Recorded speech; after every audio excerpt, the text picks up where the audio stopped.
Talent. Let's talk about talent. And while we're talking about it, I'm going to put some video of me painting a thing. Sped up, of course. I didn't paint it this fast. Or did I? Who knows? But let's get into it. So when we hear the word talent, usually we think about, I don't know, somebody that's really good at something, when I paint something and somebody comes up to me and says, "Hey man, you're really talented." And I usually say, "What'd you call me?"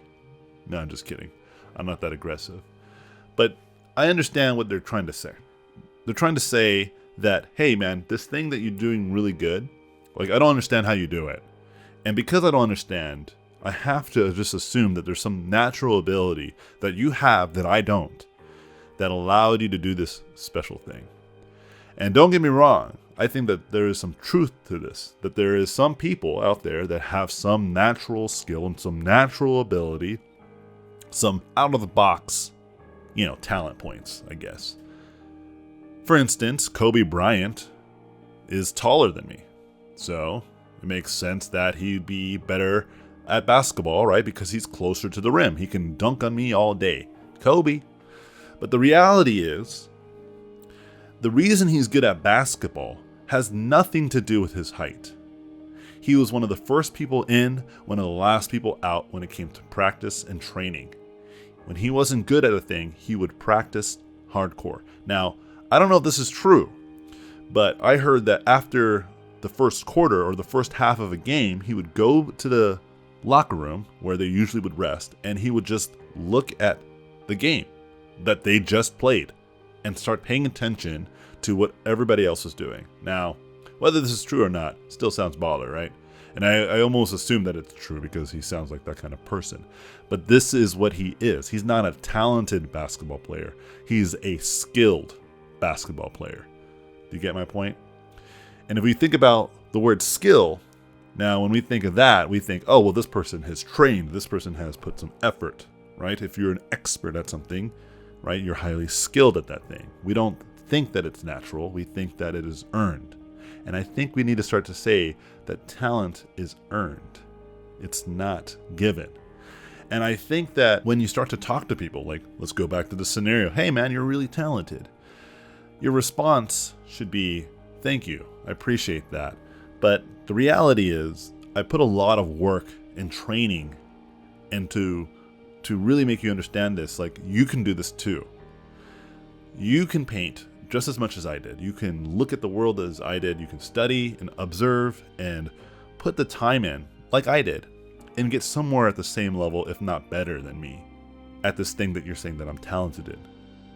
And if you start to frame it this way and you start to educate people this way, we as artists can start to make people understand that what we do is a lot of work. And maybe then people will start to respect this field a lot more on a broader spectrum. So when you tell people that you're an artist, when you tell people that you are a concept artist or an illustrator or whatever the heck it is, that they start to understand that what you're really saying to them is that this is my job, this is what I do, this is how I do it. And it's something that I put a lot of time and effort into. And this is why that I should be told that I'm not necessarily just talented, but that I'm highly skilled. And I don't think you need to be rude about it. I think we can talk to people and educate others. And I think those of you who are watching this video, asking yourself, well, I'm not an artist and I'm watching this video and I'm thinking, yeah, you're super talented. Look at this drawing that you're doing right in front of me. I can't do that, not in a million years. So what are you talking about? Well, let me tell you, I started to really take painting and drawing seriously when I was 23 years old. It was about 10 to 12 years ago from the making of this video. So I don't think it'll take you a million years. I think it'll take you roughly 10 to 12 years. Same amount of time it took me. I started at zero, and then I became a hero. There is no reason why many of us can't do this thing, okay? And this doesn't just apply to art. Obviously, I used a basketball example, right? We could take someone like Emily Dickinson, a really great poet, famous poet, right? Same thing. She used to write and read all the time. She was exposed to the types of information that she needed to become the great poet that she was today. But more importantly, she was putting the time in. She was drawing at an early age, all the way until she was an adult. So of course she's going to be good at writing poems and writing in general, and have a huge dictionary of ideas and words floating in her brain. She was constantly practicing it. She wasn't just talented, she was obviously a highly skilled writer and poet. And so if you start to think about all your heroes, you start thinking about all the people that are really extraordinary, if you go back to the beginning of when they started to grow, you'll notice that they aren't anything more special. Maybe they had different circumstances to get them started. Maybe they didn't. Maybe they had worse circumstances. But regardless, the great equalizer is not talent.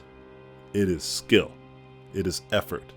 It is challenging themselves consistently for long periods of time.